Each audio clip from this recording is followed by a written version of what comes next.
Oh, hello. My name is Mara, and welcome to Books Like Whoa.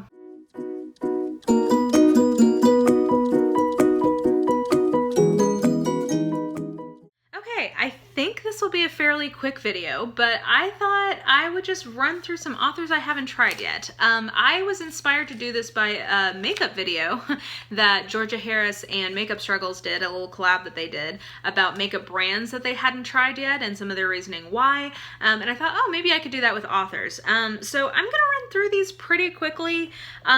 There's only a small subset of them that are really that deep. Most of these are just like either I haven't gotten to it yet, but I have a plan.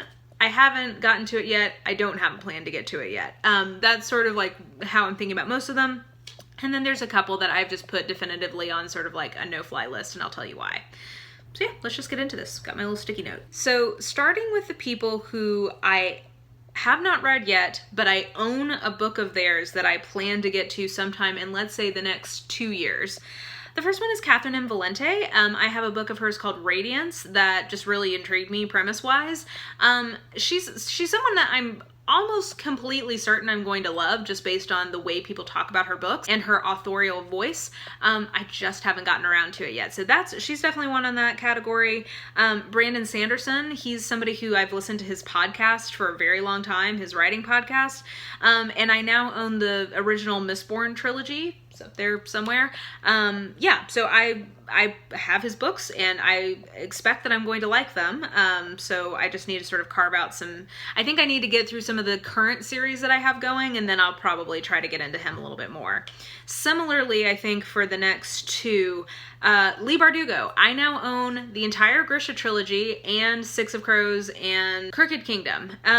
Yeah, so I own 5 books from her, and I think as soon as I get some series space offloaded from my TBR, I think she will get bumped up because I would just be, of the sort of like hyped YA authors, like YA fantasy authors on BookTube, she's the one that I am pretty sure I'm going to have the best success with. So I would like to read her just because I would like to have at least one of those types of authors who I understand the hype on a little bit more in terms of like when new books from her come out. So she's definitely in that category. Similarly, Pierce Brown. I have the first two. I have Red Rising and Golden Sun, and he's somebody who's like really hyped on BookTube. And yeah, I would really like to read those. And as soon as I get some other series kind of wrapped up or caught up with, I think I will get to him. Two kind of a little different situations where I do own at least one book from them, but I'm not as pressed to get to them because I think that I'm really gonna like them, but there's nothing really like urging me to pick up the books that I have from them. The first is Patrick Rothfuss. I have The Name of the Wind, and I am really confident that I'm gonna love that book, and I think that's part of why I don't feel that hurried to read it, because I know the second one in that series is out. I think there's a novella, but I know that there's like huge like gaps of time between releases come out, and I think I'm not that eager to get into a situation where I'm waiting for those, so I think that kind of keeps me from picking him up. That being said, like I kind of preface this by, any of these ones where I own the book from somebody, I'm hoping sometime in the next couple of years I will go ahead and get started with him and see how I do. And then Zadie Smith. She's somebody I've always wanted to read, and I just never make the time to do it. I have an essay collection from her that came out earlier this year called Feel Free. I got it in hardback, so I really should just go ahead and read it. It just keeps not being the most urgent thing and therefore keeps getting pushed back. But at some point, I promise, Zadie, I'm gonna read you, and I'm really excited because I think she's a literary fiction author that I'm really gonna enjoy. Like once I kind of get into her work, like into her essays and into her novels and everything, I think I'm really gonna like her. But I just haven't fully done that yet. And then two choices that I don't own anything from them right now. I do anticipate that at some point I will read them, but I will say that I don't have, like, they're not in my immediate or like foreseeable future reading plans, but they're on my list of like, someday I would like to read something from you. The first one is Cormac McCarthy. Now, part of why I want to read him is that he's actually from my hometown, and the first few of his books are set in my hometown. So I think the one called Sutri is the one I picked out of like, oh, that's set in Knoxville, and like that I think would be interesting to me. So maybe at some point when I do a Southern September, I will be more incentivized to get to him. But you know what? For now, like, there's nothing really pressing me to do that, and I know that that is going to be like an intense read. So that probably also sort of doesn't like make me super eager to get to it, because I know that he's going to be like some work to get to. And then the other author that, again, I'm really wanting to read at some point, I don't own any of the books. I think I know which one I would start with, but I'm not totally sure, is Neil Gaiman. Now, I know some people are really sad or upset or whatever to hear me say that. I do want to get to him at some point. I think the book I would start with is The End of Ocean Lane, I think is what it's called. Either that or American Gods, because I really like the library at Mount Char, and Bethany at Beautifully Bookish Bethany was making some comparisons between that and American Gods, and I was like, well, I love library at Mount Char, so that probably would work for me. I do want to read him eventually, but again, kind of similar to Patrick Rothfuss of just like, I don't feel like a hurry to do that, and like I kind of want to just let myself enjoy it when I'm ready to do it, so it's just not my foreseeable future. Okay, now we're moving in. I thought of 3 people who I think I'm never gonna read. One of them maybe, the other 2 I know I'm never gonna read, and I just thought I would share why. So the first one is Cassandra Clare. I mean, never say never, because it's not that I have like some like issue with her per se. I think I feel some pressure to read her just because of BookTube. That's what it boils down to. I think I had a moment of honesty with myself of like, the reason I would read her is because people on BookTube read her. The like random snippets of her writing that I've encountered haven't really impressed me very much.